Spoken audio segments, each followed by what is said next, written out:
to Rugby Chumps with my fellow champions, Darragh, and our new face, Jacques, who is a Sharks supporter, so we will forgive him for that. Jacques, how you doing, man? I'm good. How are you doing? I'm good on this side, man. And Darragh, how's things up there in Limerick? And good to hear your voice again, considering last week you were sick. Yeah, I got my voice back, lost it over Munster, but I think we somewhat recovered from that. And yeah, the weather is actually holding up all right for a change up here, so all's good up this side. Oh, that's good to hear. I mean, let's get straight into it. Let's start off with the first game of the weekend being, well, from the Rugby Champion side. Um, All Blacks versus Australia. What would your guys are taking on that game? To my surprise, the first half, I think the All Blacks clapped them a bit. And I don't know, it looks like they just got a little bit of extra energy in the second half because they put New Zealand under pressure a lot. Uh, I thought they really fought for kind of the manager. Obviously a lot of pressure has come under the Wallabies the last 2 weeks after the defeat in Argentina. I thought they really fought hard for Joe Schmidt. They kind of showed that they wanted to play for him. Of course, I think the problem for Australia is by the time they really kind of kicked on the gear and played better than New Zealand, they were out of the game. I mean, the first 20 minutes it was all New Zealand, but Australia did show a lot of fight. They showed a lot of determination. They scrapped. They kind of kept in there. The hooker, Fassler, I don't know how to pronounce his yeah. name. He was exceptional. And I thought Fraser McWright was exceptional as well. But Australia, they played a lot better than they did kind of in any game, I'd say, in this championship, including the one they won in Argentina. They fought hard. Maybe a small bit unlucky, but as I said, the first 20 minutes was the killer. They were probably too far behind. They had too much to do, too much catching up to do, but they did make the scoreline respectable. They didn't get walloped, and they fought really hard for Schmidt, which is kind of new territory compared to the first couple of games of the Rugby Championship. No, that is true. I mean, I've been hearing a little bit of talks coming from the Australia side. A few friends from that side. They're actually saying that the view on the Australians isn't as bad as we think it from the other side of the Australian curtain, where they're actually realizing they're actually still in the building stage. But I mean, that game almost looked like typical All Blacks, let's say, in the current few years, where they almost play 60 minutes rugby, and then it's that last 20 minutes that can let them down. And Australia wasn't lucky or didn't put down the accelerator at the right time, which got them knocked out. And this seems to be a weakness that if someone like myself, who's an amateur looking at the game, can actually realize, listen, if you can hold them off for 60, the next 20 minutes is all yours. I wonder what other teams are saying, especially the likes of Ireland and England at the moment. Yeah, it must be very concerning down in New Zealand, considering they have that end of year tour. They have to go a very difficult end of year tour. They have to go to Dublin, they have to go to Twickenham, they have to go to Paris, I'm pretty sure, and they have to go to Murrayfield. Those four teams, maybe not Scotland as much, but definitely France, Ireland, and England, have the players, have the coaching ability to hold New Zealand out for 60 minutes and then play and kind of put them to the sword. I don't know if it's a fitness problem. I can't really, say what it is with New Zealand. It must be a fitness problem. They haven't scored in the final 20 minutes of their five games in the Rugby Championship, which is, again, really concerning, especially, the games they were chasing against Argentina and down in South Africa. Those were kind of very concerning that they couldn't break through. But it was concerning again because as much as Australia fought, they're still the worst team in the Rugby Championship at the moment. And, if they can really kind of exploit the New Zealand tiredness, what could Ireland do, or England do, or France do? Teams with multiple Six Nations in the last 10 years and other things like that could really poke holes in New Zealand and kind of drive right through them. Yeah. Uh, Jacques, what's your view on that? I think the main thing is the fitness and all that is there, but with the new coaching staff that the All Blacks has got in their box, I think it takes a bit of time for the guys to adapt to the way they coaching. Um, and then I think it comes down to a little bit of a mental thing because they're so used to the previous coaches. You take all the old guys, Artie Severe and the Bowden Barrett and the brothers and all that. they're so used to the previous coach that was there for what, almost 3, 4 years, and then now all of a sudden the whole structure of New Zealand, the way they're playing, you can see it's a different type of game plan that they've got to the one that they previous used. And I think the biggest problem that ever happened to New Zealand is South Africa leaving the Super Rugby. Because if you want to be the best, you have to be able to compete against the best, and now the best is gone, and that makes a very big dent in the depth in the way New Zealand play. So they've got all the older guys, the senior players, and now the juniors need to step up. And because they don't have the experience, I think they just lack the game time and not the big match temperament that you need. No, But I think it's agreed. weird. It's the first time I think I've ever seen New Zealand have adapted slower to a new coaching system and setup than Argentina have, which must be concerning because Argentina have completely restructured their system and they had a summer tour against France. I guess the other thing was Argentina's tour games against France, they used them completely as an experiment. Complete new tactics, complete new this, whereas New Zealand had to beat England to kind of show off dominance. But Argentina really laid down the foundations more solidly than New Zealand have, seemingly. No, that is true, Agreed. but I mean, also, I mean, you have to look at a lot of the guys in the New Zealand lineup have known Scott Robinson regarding Crusaders days. A lot of them have either come across the Crusaders or played for the Crusaders. So I mean, it's not really a new lineup when you look at it. Yes, it might be a little bit in the mix up of who's who, because you might have played there when someone else didn't play there. But I mean, it's kind of hard to say. Also, the fact that Razor has done a few in the junior sections before he came here, whether or not it was the wrong decision to take a coach that was an assistant coach before being a coach, which, if you've paid attention to the last couple of coaches, it's always been like the guy steps down, next one comes in, the guy steps down, next one. There's a process so you never just straight a coach, but it's hard to say. But again, it is a bit concerning the fact that it's the last 20 minutes is the weak point, where back in the day it was the first 20 minutes and the last 20 minutes you had to worry about New Zealand. So they still got that first 20-minute blitz where they hit you with everything, but then they just go through the set pieces all the way until the next 20. But it's that last 20 where they're not capitalizing. Because you could survive that first 20, build up and get a lead for the next 40. But if you're not ready for that last 20, that's where you genuinely lost against the All Blacks.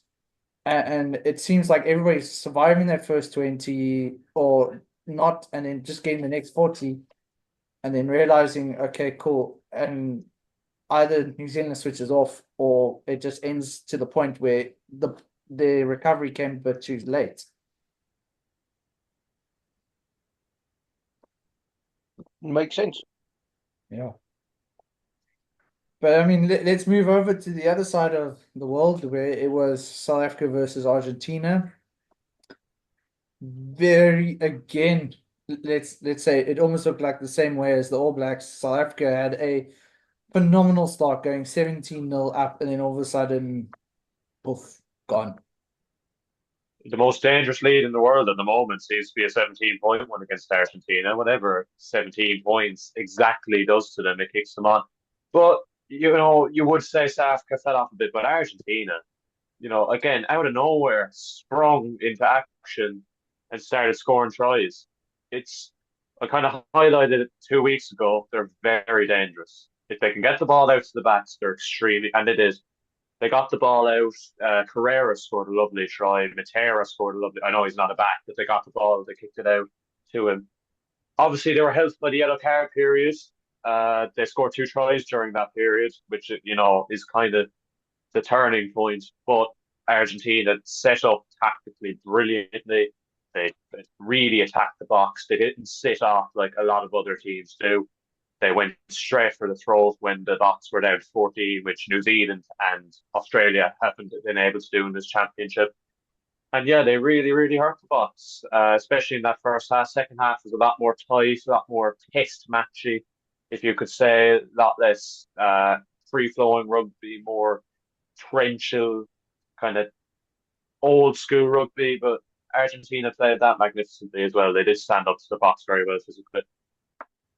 Yeah, I mean the yellow card they did capitalize on. I mean I did hear the commentators say quite a few times it was 36 degrees. I mean it was probably humid as anything, which does play a role, but you can't use that as an excuse.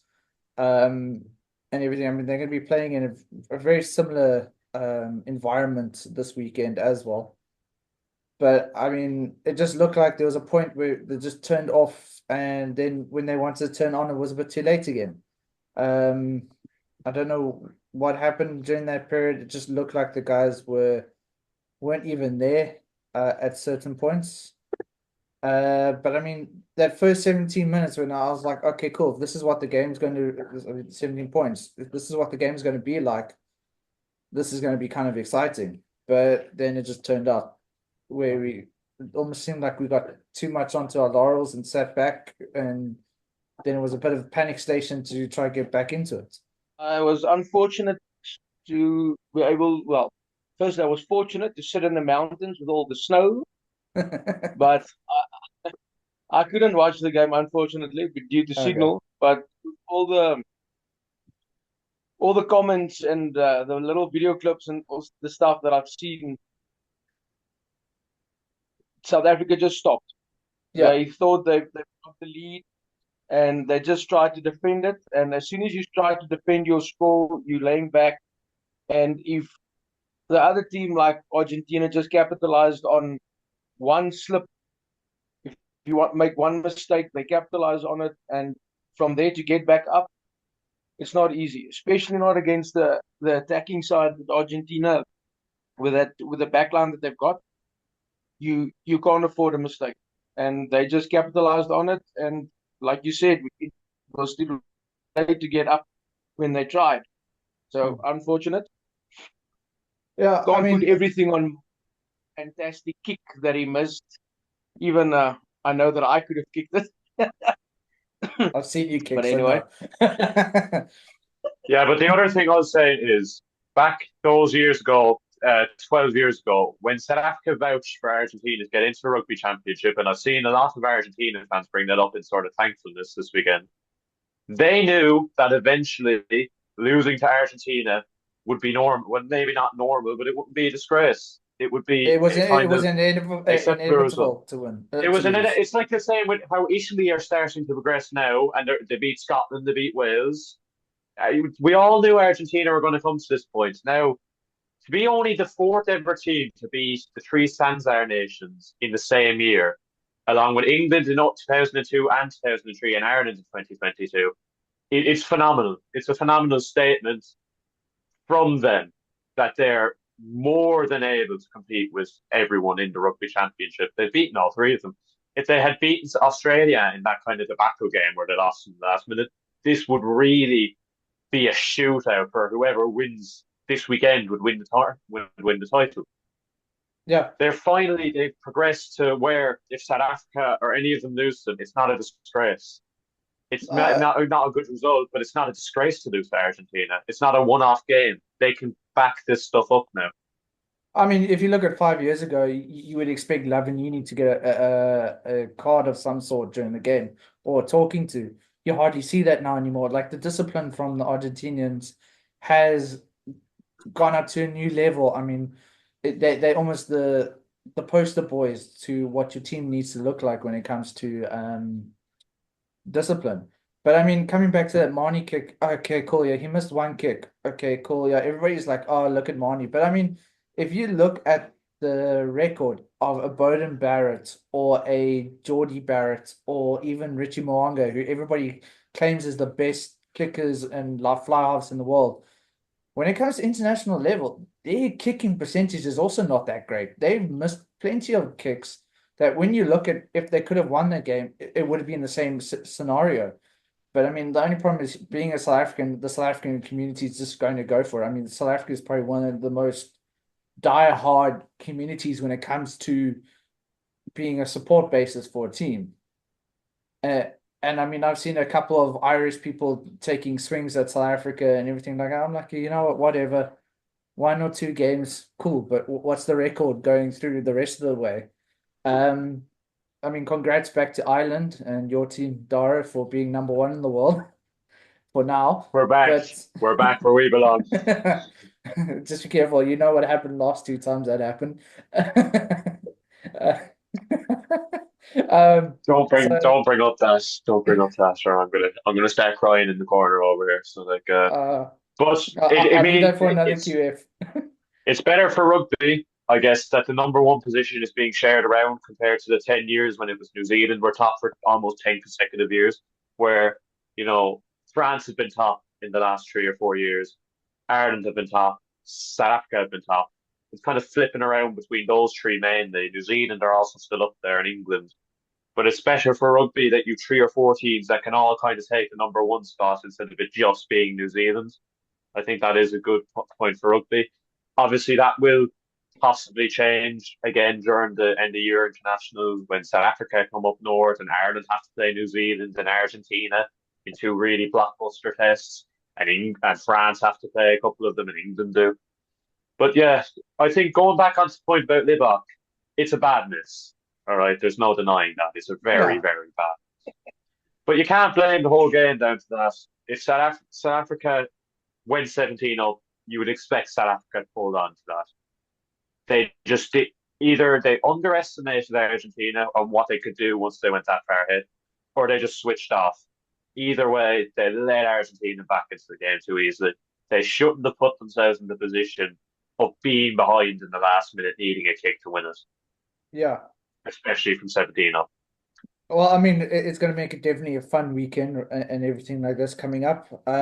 So I think let's go with our predictions for this weekend. Let's start off with the good old Betislow Cup just game, because it's not even to see who wins it or some sort of The third place playoff yeah. between New Zealand and Australia. I think the All Blacks are definitely going to take it. They definitely going to want to prove that Wellington for the Argentinians it was a fluke. Well, not a fluke, but just a once-off thing. And again, I'm going to probably say it's going to be close, because I think the teams are starting to wake up to the fact that that last 20 minutes is where you can beat the All Blacks if you can make sure you're in the game the rest of the 60. So I'm gonna say like the All Blacks by I'm gonna give them a good chance, 12. All Blacks by 15. Yeah, I agree. I think the All Blacks win, but I think it'll be a close game because Joe Schmidt's a very tactically innovative coach. He'll exploit, I think, the fact that Australia, can attack them in the last 20 minutes. I think it'll be too far though. I think New Zealand will be too far ahead in the end. I'll say New Zealand by 9, but I think Australia will claw back a good few tries at the end of the game. All right, yeah, and then let's get over to the URC opening rounds. I'll go through the games and the results, and we can go from there. So the weekend first kicked off on Friday with Cardiff versus Zebra being 22-17. Edinburgh versus Leinster. I watched quite a bit of that game, which was quite a hell of a game, being 31-33 to Leinster. Then we had in the Curry Cup, Jacques was team one. Let's move on. About time they won a game, to be fair. uh, Dragons versus Ospreys, which is quite an interesting result for me, being the fact that Dragons pipped the Ospreys 23-21. Then it was Munster versus Connacht, which there was a point where I was looking at the score going, what's happening to your team, Darragh? And you guys managed to battle it out till the end. Great boy, yeah. Then we got Benetton and the Scarlets coming at a 20 each. And then Ulster versus Glasgow, which again, another game that was literally to the final whistle 2019. Yeah. So, I mean, can I just ask something? I don't know if it's just, but if you have a look at all these scores during what happened over the weekend, with comparison to last year's position on the logs and all that, don't you think there's a couple of upsets? I don't think that Zebra was supposed to end up so close, or is The it just Dragons me? weren't expected to be the Ospreys, so certainly that's the biggest shock of the weekend for me. That was my next one, and I know that you're a Munster supporter, but they should have gone up with a much bigger score than that. So what's happening to all the teams? I mean, Better for they've the been league, I having proper suppose. warm-ups. They've been having proper warm-ups lately. I mean, our warm-ups has been the Curry Cups, and that's about it. I think the Stormers went and took on the Pumas from Limpopo here as a warm-up on the Wednesday. But I mean, yeah, it was a very close. I mean, everybody walked away with a point at least Yeah. this week. And I mean, you got to look at the points board. Everybody's got a point except for the South African teams because, of course, we postponed our games this week because of the Curry Cup final. But I mean, Yeah. I mean, I watched a bit of the replays of the Cardiff Zebra. I mean, there was a point where Cardiff was so far ahead. I think they just got used to parking the bus. Like they didn't expect Zebra. But I mean, Zebra's also been one of those that if you give them a chance, because they're so young, they're going to use that flair and they can almost get you retreating a bit. So I think Cardiff shouldn't have sit back for too long, and they should have actually kept the pressure going against Zebra to get there. Yeah, no, I didn't watch this game. I was watching Leinster Yeah. Edinburgh. But I read the reports of it, and to be honest, it was kind of a dull game for 70 minutes, is kind of what most people are concluding to. Cardiff weren't great by all Yeah. accounts. They can play a lot better, but they won. At the end Yeah. of the day, you need someone like Cardiff needs 5 points from that game, and they got it. I Now, mean, the the one thing first that will two. concern me is Zebra at the end of that game. Munster are going away to Parma this weekend, and so if we lose that, you'll never see me again. But Zebra did play well in the last 10 minutes. I've watched the highlights. They scored some good tries, and there are a lot of people's dark horses for this season. I thought they'd finish above the Dragons, but the Dragons really shocked me on Saturday afternoon. Yeah. Yeah, decent enough result for both sides. At the end of the day, they kind of both got what they would have wanted. Zebra would have wanted the losing bonus, and Cardiff would have wanted offside. I mean, the Leinster Edinburgh game, there was a few tries that were a bit soft, but I mean, that was just due to pressure being built up either way. I mean, it was literally just 1-for-1 the whole way through that game that I watched, the parts that I watched and everything. I mean, the Dragons versus Ospreys. I've been asked to go onto another podcast with some of the Ospreys fans, and yeah, it doesn't sound like they're too happy about this week's podcast that they've got coming up.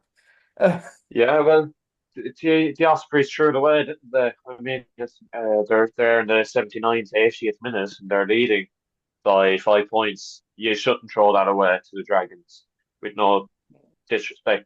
The Ospreys weren't good. It was the worst I've seen them play in a while, especially compared to last season where they were really, really good. They let the Dragons stay too close to them the entire game, and But the Dragons put that pressure away. They scored a really well crafted try at the end of the game to get the win.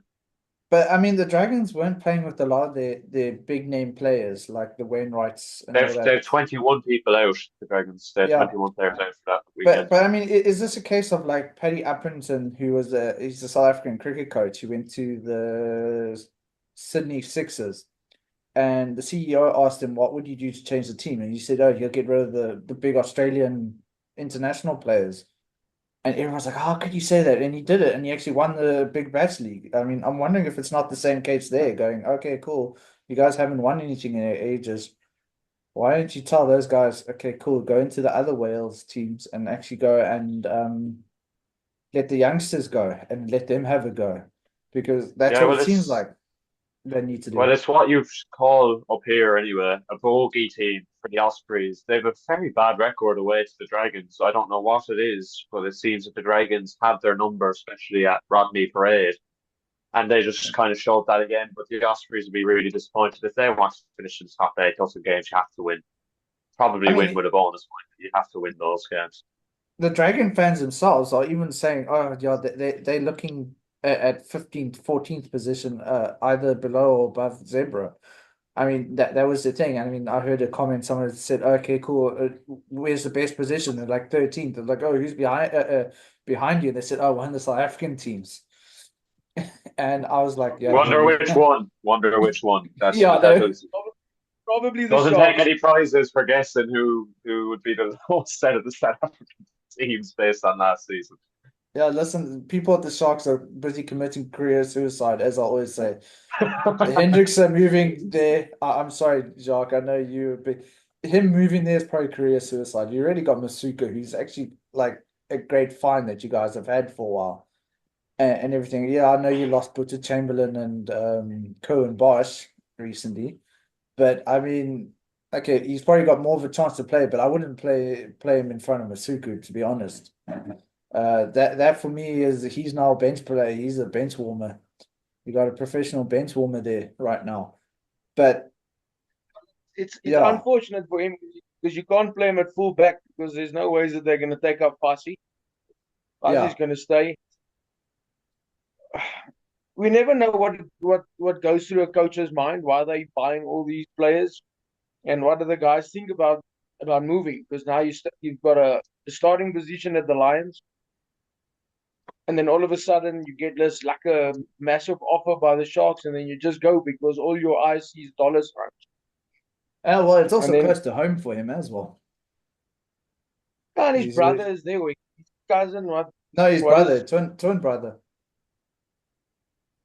yes, twins. I did not know that. Yeah, yeah. So the two of them, twin brothers, originally from the Durban area. So I mean, for them, it's just back home. But I mean, will we see a similar thing that we saw with the likes of Marvin Ori, Peter Steff? You can even say Gelant and what's his name? Marnie, being more close to the Western Cape, coming to actually play for the Stormers and almost like stepping up the game that they have had before. I mean, everybody knew Peter Steff from the Sharks and everything, and everyone's like, oh my gosh, look at this potential player. And then when you move back to the Stormers, he literally took it to a whole new level when he was back home. Same thing with Marvin Ori being, oh, okay, cool, you just look like you're filling in the numbers at a professional level, coming back to the Stormers. Oh my gosh, check, hey, you know what, you can actually play. So Well, there's only one way to find out, and that is to let him start playing, give him a chance. For all we know, this season might be his go-to season, and who knows, maybe we'll see him in a Springbok jersey on a again, permanent basis. We never know. Unfortunately, you don't know when a player peaks, when he drops. Then we can take it back to Manu Lepok. He had the best URC season for the last season, or well, for the last couple of seasons, if I have to say it like that. yeah. And then comes up to the Springboks, kicks like his bumhole, and then who knows? Maybe this is Manu's last chance. Jordan is the next one to get a chance behind Sasha because Pollard won't make a next World Cup.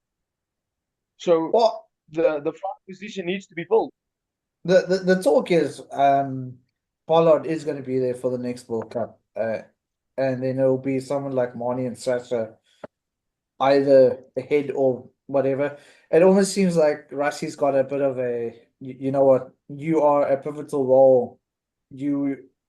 There's a coaching role. Let me guide you into that. He's identified those people that he wants in that position, and he's already like guiding them into that role, which makes me think what's going to happen in the next World Cup. Are we going to see someone like a Dwayne Vermeulen as head coach because he's already running around doing all the other stuff for him right now, and stuff like that. But I mean, coming back to the URC, we got the South African teams playing this week because, of course, we're playing against the likes of the overseas teams right now. I mean, we're starting off this weekend with Glasgow Warriors hosting Benetton. We got Leinster with the Dragons. So Leinster's going to be like St. George and We slay the didn't dragon. talk about Munster. We didn't talk about Munster Connacht, and I had a lot of notes for that game. Okay, let's go with that one before we carry on, going too far away. So Yeah, I have the Munster. I have Munster and Connacht and Ulster and Glasgow. I'll just say two things. Munster, Connacht, Connacht halfbacks. Wow. I don't know if either of you watched the game, but Ben Murphy, who they've just signed from Leinster, and Josh Ioane, who they got from somewhere in South Africa, not South Africa, New Zealand, I think from the Chiefs. He's got a New Zealand cap. The two of them were incredible.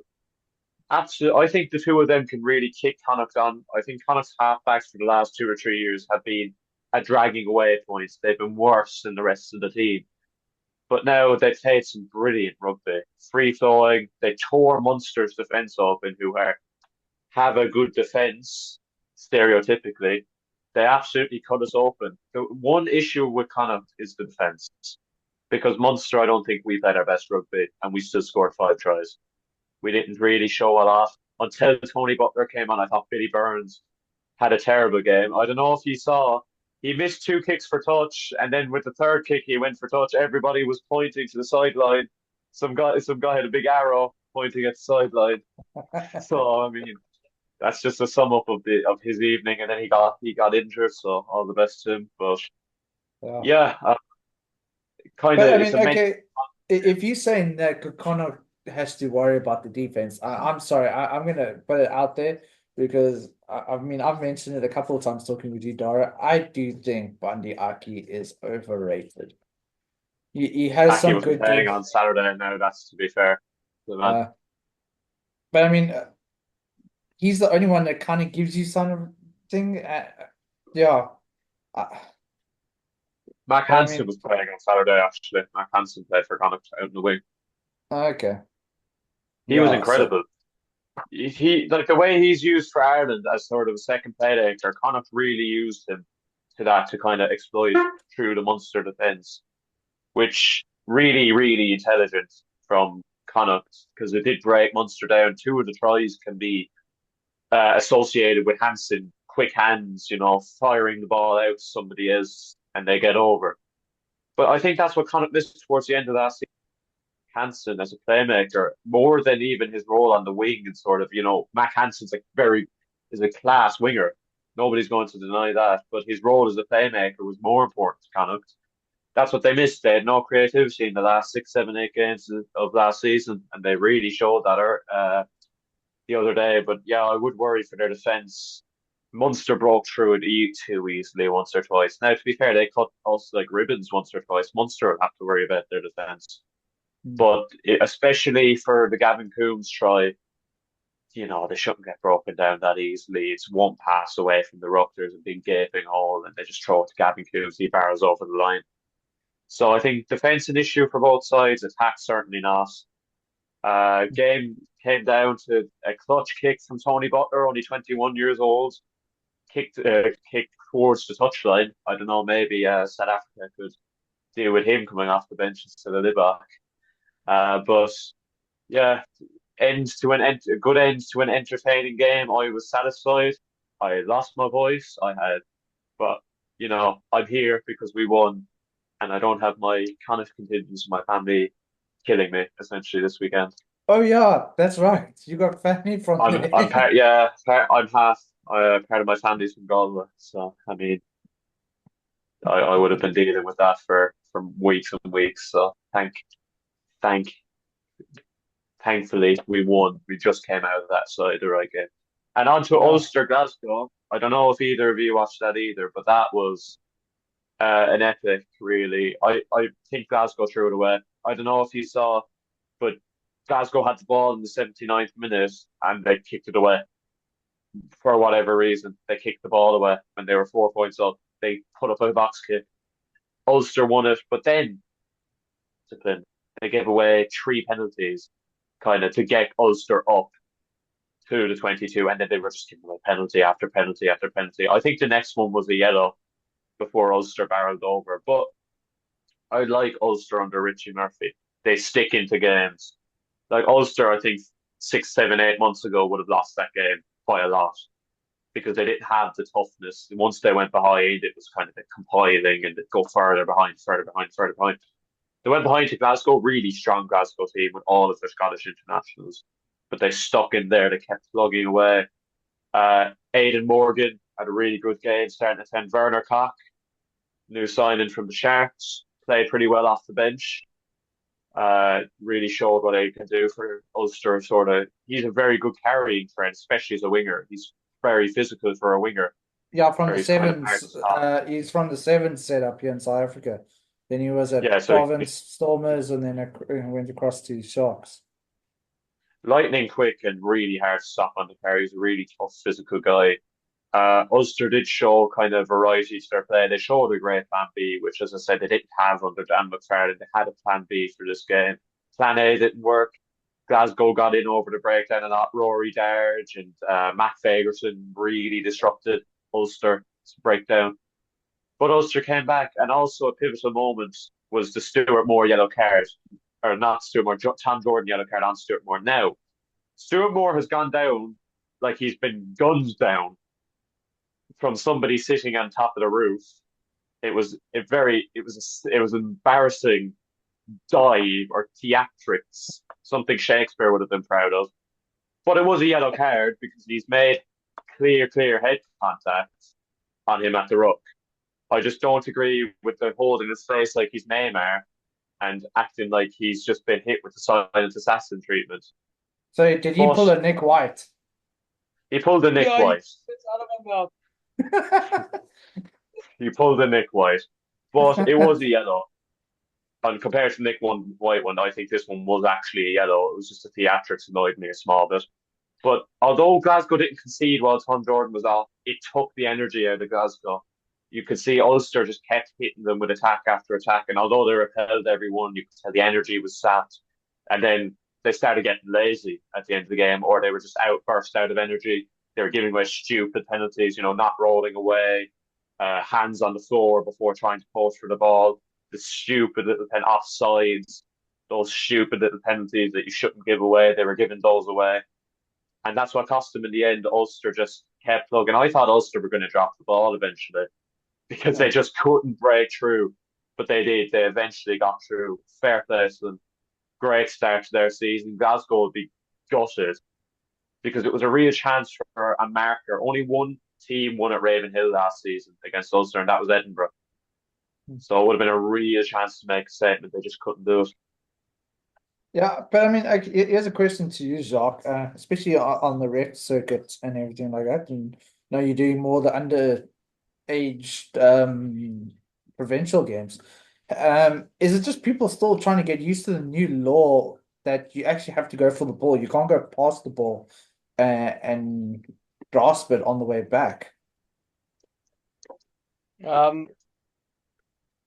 Believe it or not, we had a conversation the other day, and I think it comes down to the coaching. The coaches try to tell the players to see if they can get away with it. And I actually heard that one day. I was reffing at one of the school tournaments, and as I walked past the team, as they were warming up, the coach said to the guys, see if you can get away with it. The ref can't see you all the time. But I just think they in plain, I don't know, naughtiness, they think they can get away with it because it's one of the silliest penalties you can give away.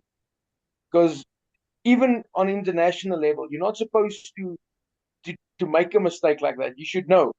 If you can't get the ball, roll away or don't even attempt to steal it. So I just think I don't want to say the words out loud, but it's stupidity. Yeah, I agree. I mean, the other one that I always used to get upset with the refs calling is when the guy's holding the body and you can see the ball clearly on the ground and they're like, you're holding the ball. I'm like, how is he holding the ball when you can see the ball clearly on the ground? The guy's holding the body up. Yeah, and yeah, but anyway, so that was more playing the man than the ball. Yeah, but yeah, I mean, let's go on to this week's games coming up. I mean, we got a full lineup. Like I said earlier, we got the Glasgow Benetton game first, and Leinster versus Dragons. So, like I said, Leinster is going to go slay the Dragon, or the Dragon's going to attempt to slay Leinster. Yeah, and then we got Lions versus Ulster, which should be quite quite interesting Interesting with one. Ulster coming here. Then we got the Bulls versus Edinburgh. Again, Edinburgh coming here to play. Then we got Zebra versus Munster, with Munster going over to Palmer. Got the Scarlets versus Cardiff, which would be a good Wales derby game. Then we got Connacht hosting the Sharks. And we got Ospreys hosting the Stormers to end off the weekend. So, I mean, it looks like we have a very fun game. Plus, we have the championship finishing off this week. Yeah, I think So, my yeah. game of the weekend in URC there is going to be Connacht versus the Sharks. If the Sharks can play as as good as they did in the Challenge Cup final, that could be a really good game, because Galway is a really difficult place to go. Trust me, I've been standing in the terraces in Galway for 8, 9, 10 years. It is the windiest place on earth. It's impossible. It's so close to the sea that it's nearly impossible to kick it and it be accurate. So will the Sharks struggle with that? Maybe, South African sides have struggled there. Up until the Lions last season, they have really struggled to win in Galway. Away teams struggle to win there. But if the We Sharks won can there get it last year. right, Yeah, the Stormers Stormers won there last year. Yeah, the Stormers won there by 4 points, but the Lions absolutely obliterated Connacht. They blew them open. They won by Yeah. about 17 or 18 points. So I Yeah, I think if the saw. Sharks can take that model, they can win up there. But if they, play like they did in parts of that season, they could also be on the end of a walloping.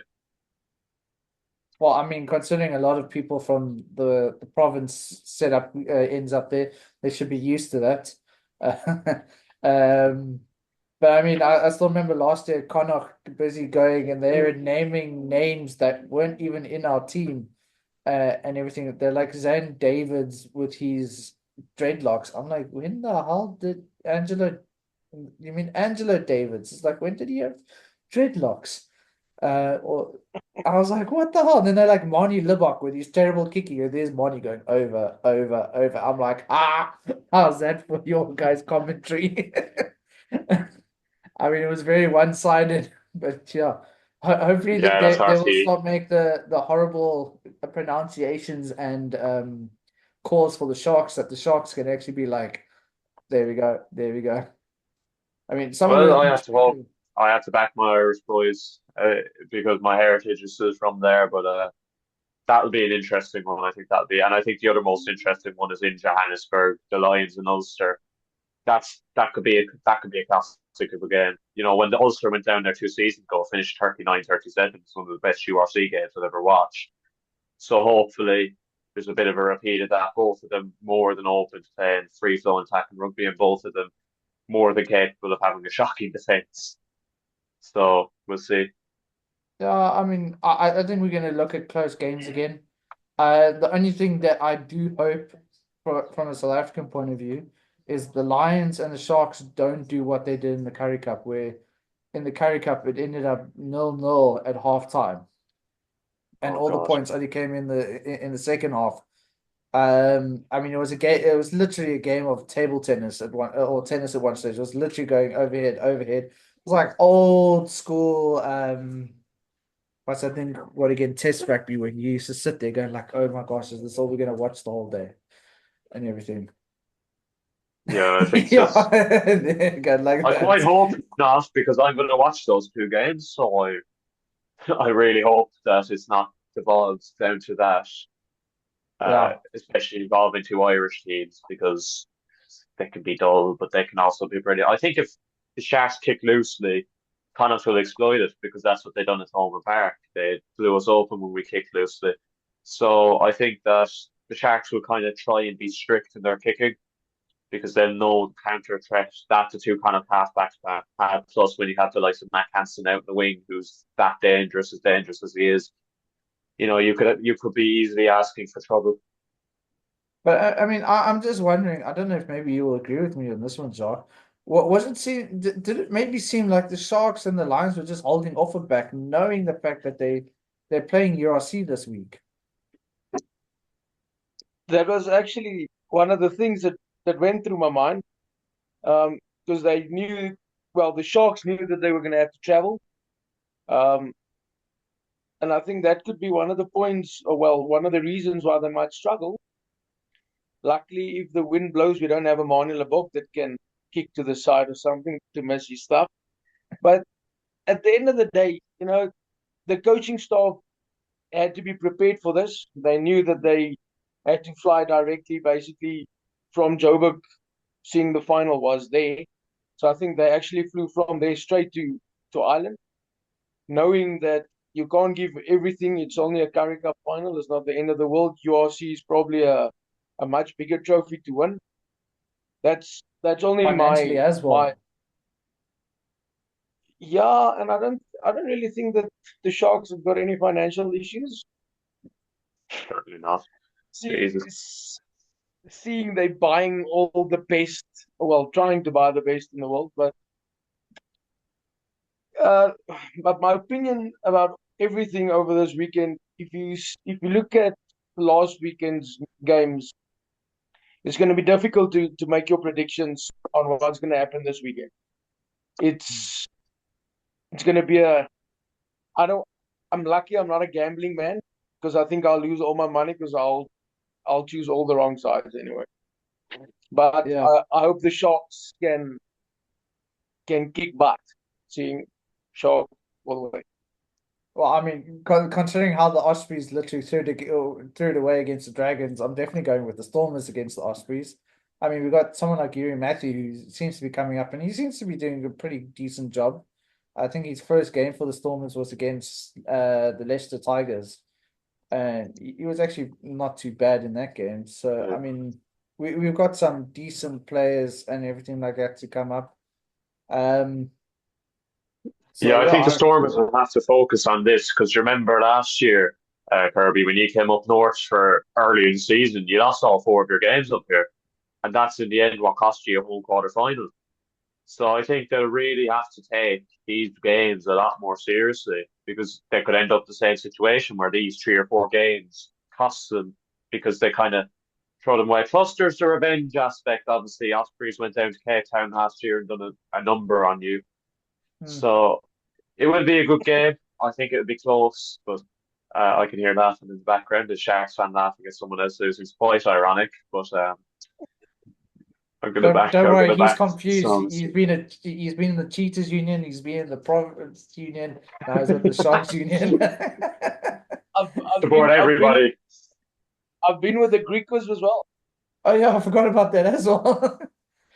In your Kimberley days as well.